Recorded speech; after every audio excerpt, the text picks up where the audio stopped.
In this video we're going to look at the uses of PED, IED and XED for businesses, and it's much more likely if you're going to get an essay or a more substantial piece of work on your exam paper, it's going to be about the uses of PED for businesses, and there's some very good sort of essays out there.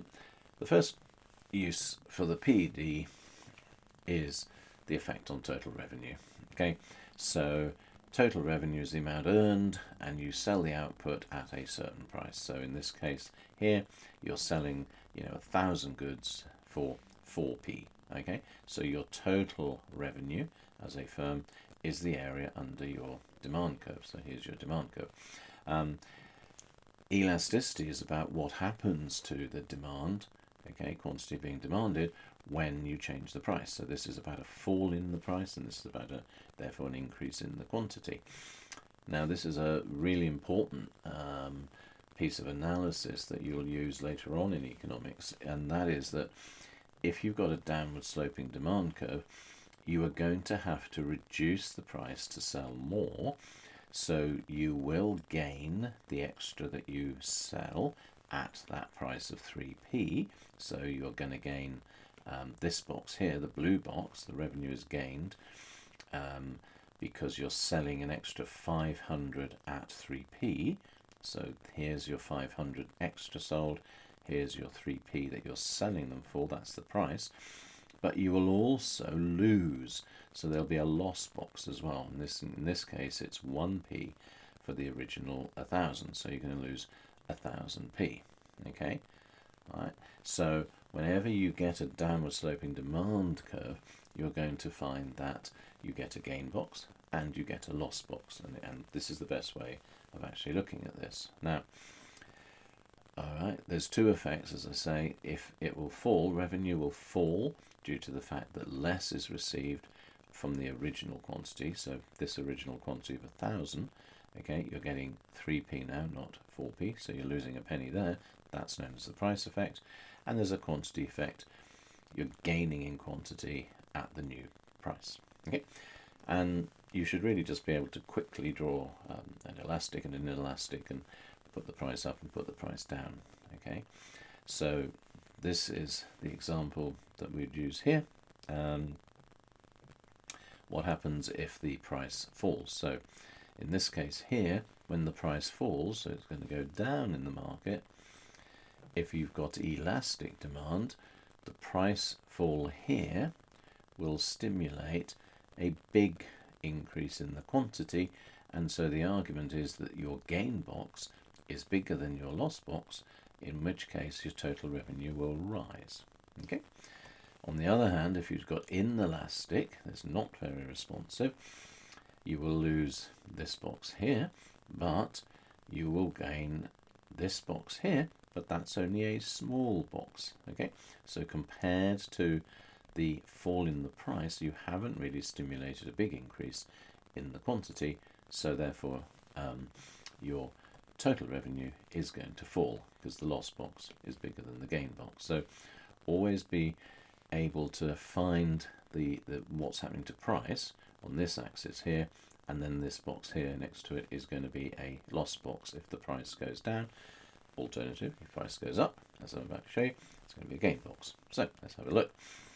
If it's elastic, the price goes up, then you will gain, okay, but you're going to lose a huge amount of quantity here, and so the loss box is going to be bigger than the gain box, and so your total revenue is going to fall.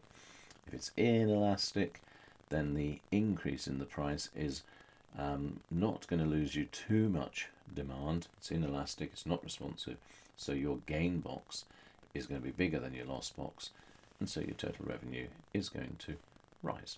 So the first thing, and possibly one of the most important things that PED is useful for, is knowing what's going to happen to your total revenue.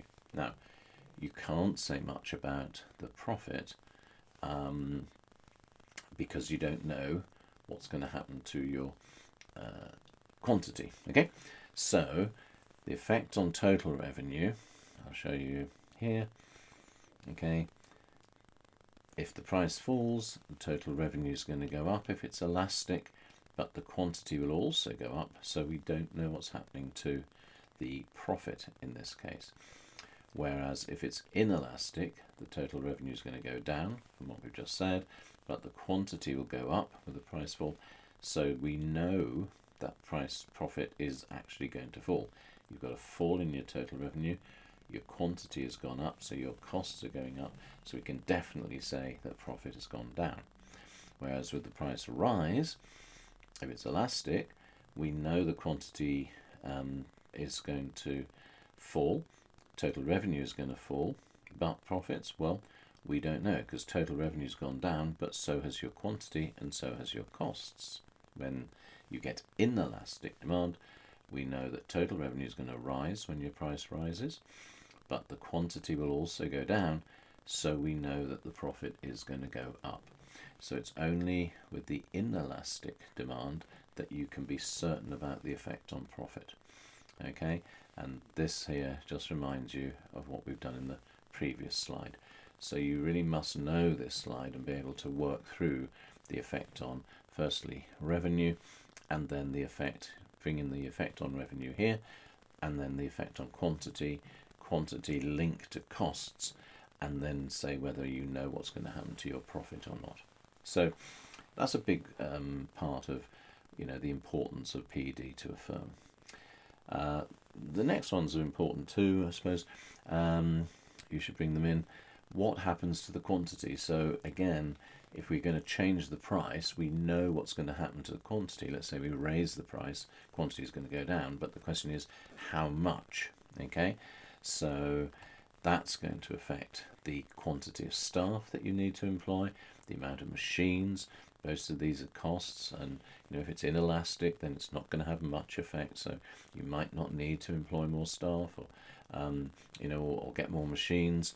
And it's also going to affect the marketing, because you know what's going to happen to price, therefore what's going to happen to revenue, and what's going to happen to profit, as we've just seen in the previous slide. So quantities, but link it to some of these things like how many staff we need, how many machines we need, and marketing as well is a big use for PED in a business. Okay, you're going to learn, either you have learned or you're going to learn next year, that it might affect whether you can discriminate on your price. So in other words, sometimes firms will split the market into two if they know that one subsection of their market has elastic demand, okay, i.e. it responds a lot to changes in price, and some is inelastic. So best example can be travelling on the train. So train companies know that people have to get up to work at a particular time, so tickets which are sold in the period where a lot of the commuters are travelling, they can raise the price because they know the quantity won't fall very much. Okay, therefore their total revenue is going to rise in that case. For periods outside of that commuting time, they might drop the price to try and get people to use trains in that slacker period, and so they might drop the price. So if you've got different PEDs in different time periods, it can be adults and children, it can be all sorts of things with price discrimination, then it's useful for a firm to know how to market their product. Okay, so those are the big things for the PED. It can affect the branding, advertising. So if your branding makes your product more inelastic, okay, in other words, when you raise the price, then people say, oh, I like this brand, so I'm not going to reduce the demand very much. Then obviously it's going to become more inelastic, and so branding helps you to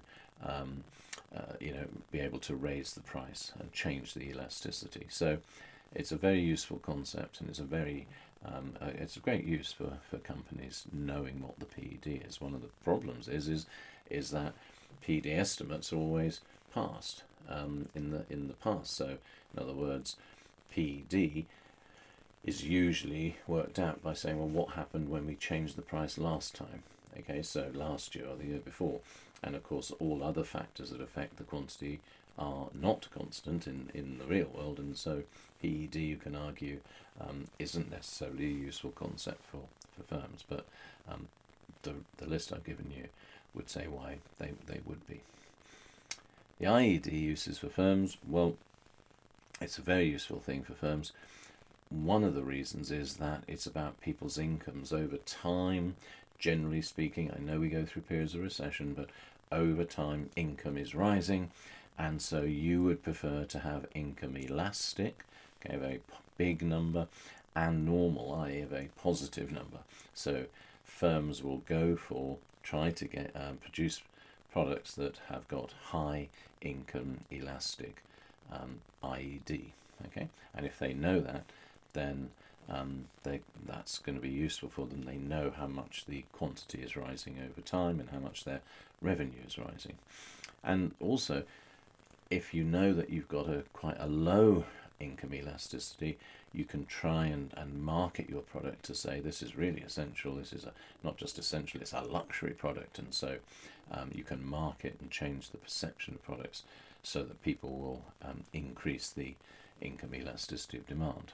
Okay, obviously, if you're going through recession, you want to be tending to produce goods that are inferior. In other words, when incomes go down, inferior goods, the demand goes up. There's that negative relationship. So if you're going to go through a period of recession, then obviously firms would try to get goods that are known to be inferior, because you're going to sell more of them in a recession. And lastly, government policy can affect income and hence IED. So a change in disposable income because of, say, tax changes, that's very useful to know the IED. So firms will look at what the government are doing in terms of tax policies, and then they know what's happening to their IED. And the same with marketing policy. So the marketing mix shows that there's different policies. So this is getting you into more a sort of a real business example here, that what producers trying to do is change the perception of the good, so it's got this high IED, as I've just said, but they can use branding and advertising, endorsements, what we call non-price factors that affect the demand for your product. Okay, so IED, again, quite useful for a firm. XED, bit more tricky and something that you will go through when you do something called game theory in the upper sixth, but knowing what happens to the demand for your product when the price of your competitor's product changes is absolutely vital. So giving you an example here, if you've got very competitive markets, then changes in price are going to affect the changes in the the substitute goods. So let's take an example of Sainsbury's and Tesco's. Suppose they know the XED cross elasticity demand is +2. It's plus because they're substitutes.